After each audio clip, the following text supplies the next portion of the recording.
estic una mica cansat de tota aquesta colla de personatges que s'aprofiten de la ignorància dels demés per subsistir.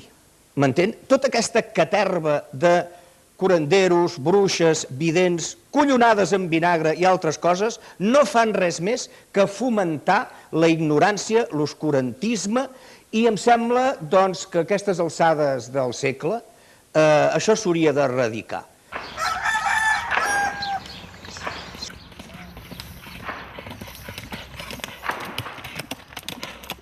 Em dic Josep Mauri i jo podríem dir que sóc un contertuli professional. Em dedico a això. Vaig a tertúlies de televisió, de ràdio, diferents emissores de ràdio, allà on em conviden, diferents cadenes de televisió. Em diuen el tema que s'ha de desenvolupar, que s'ha de tocar aquell dia, i jo me'l preparo.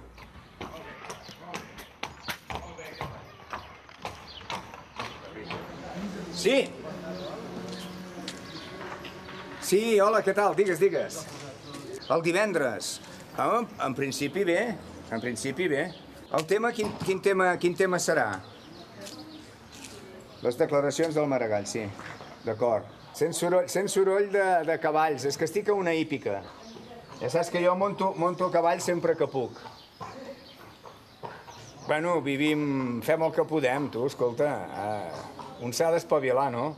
I jo, del meu record, mai he treballat.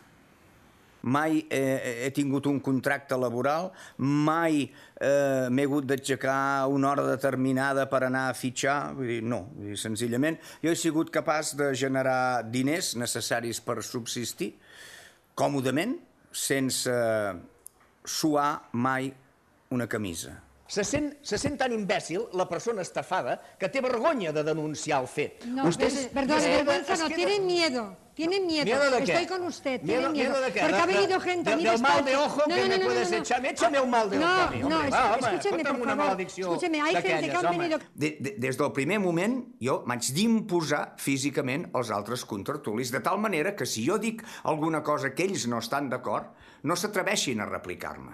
Escolti, alerta, perquè la meva forma física actual, que no és la més òptima,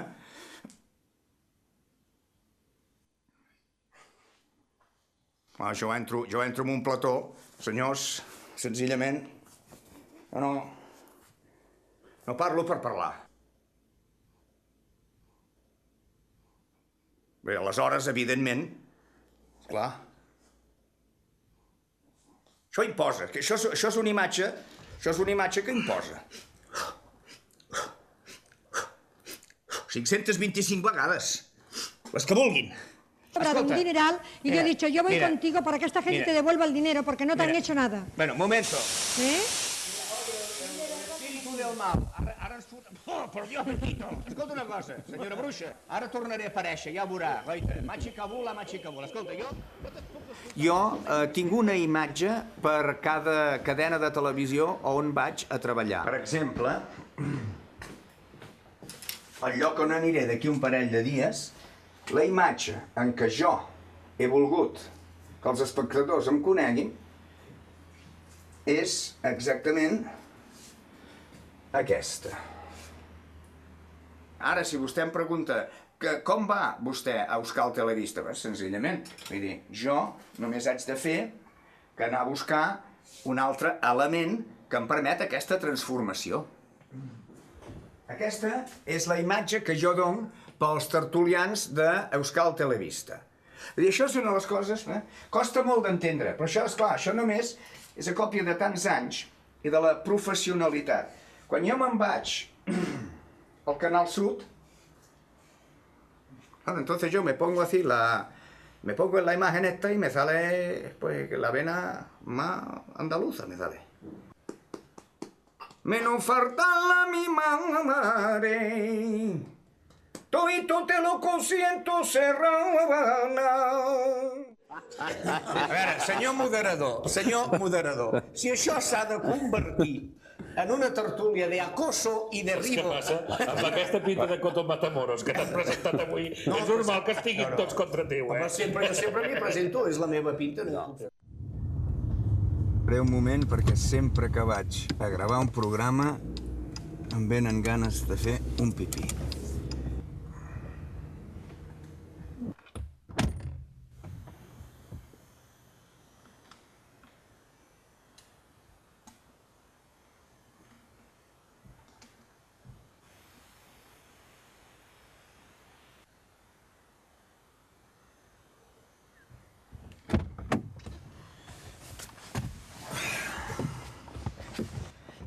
És inevitable, sempre igual. El meu referent sóc jo mateix, no... Sempre he fugit d'imitar o d'intentar assemblar-me amb algú. No. Sí, jo mateix, jo sóc el meu referent. És més, jo normalment quan acabo una tertúlia reclamo la gravació i aleshores jo mateix em qualifico. Que aquesta gravació has tret un 7, aquesta tertúlia has tret un 8, aquesta has estat excel·lent. No em suspenc mai, perquè no tinc motiu, evidentment.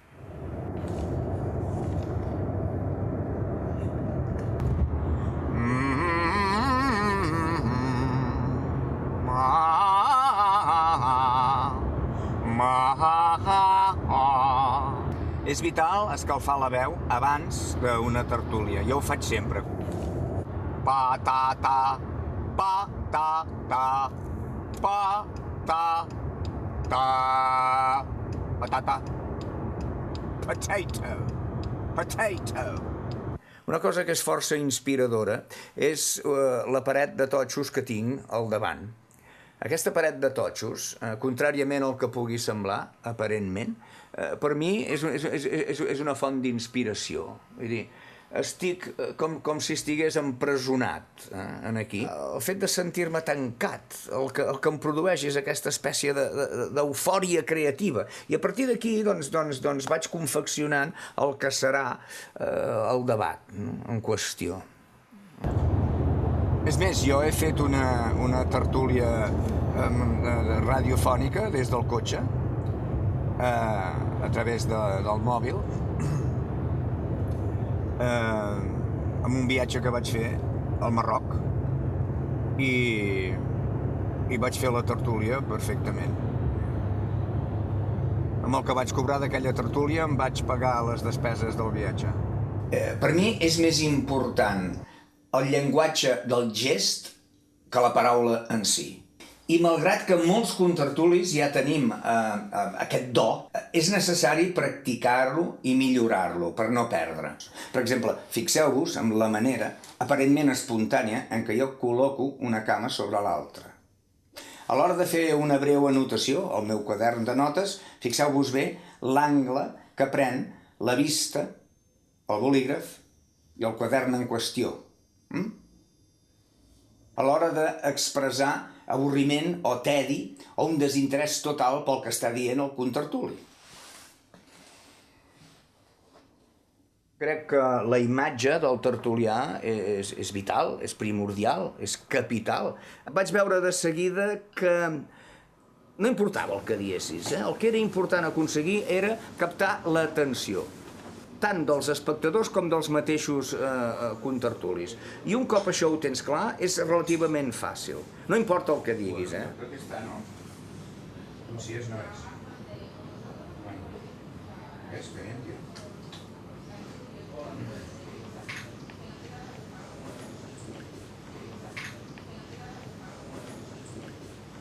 Saps que vosaltres feu el voler, no? A darrere, no? Sí, ja t'hi el mòbil és apagat, ho saps? Posa la feina. És que com li estan fotent a sobre el mal, aquest? La nota deu estar fent... Cómo lleno la pantalla, cómo me como la cámara. ¿Cómo comes, Pedro? ¿Cómo? Fora de la meva feina, jo sóc una persona normal i corrent com qualsevol altra. Exactament com tothom, no és cert? ¿Cómo comes, Pedro? ¿Cómo comen los demás? ¿Cómo comes, Pedro? ¿Cómo comen los demás?